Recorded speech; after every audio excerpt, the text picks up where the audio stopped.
ጋይስ እንዴት ናችሁ? ሰው ብዙዎቻችሁ ካንዲ ከወለድሽ በኋላ ምን አይነት ሰፕሊመንት እየተጠቀምሽ ነው ወይ ተጠቅመሻል ብላችሁኛል እና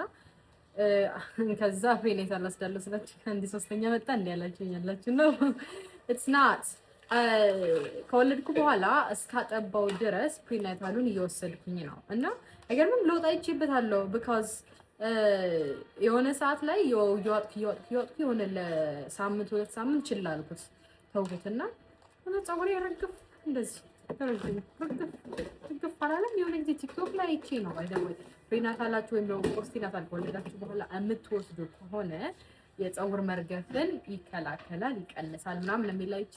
it works okay እንደውም በዛ ላይ እንደውም ፀጉር ያሳድጋል ለምታጠቡ ከሆነ ለልጁም ጥሩ ነው ሞር የተሻለ ኒውትሪየንት አይደለ ሶ በጡት መልኩም የተሻለ ኒውትሪየንት ያገኛል ልጁ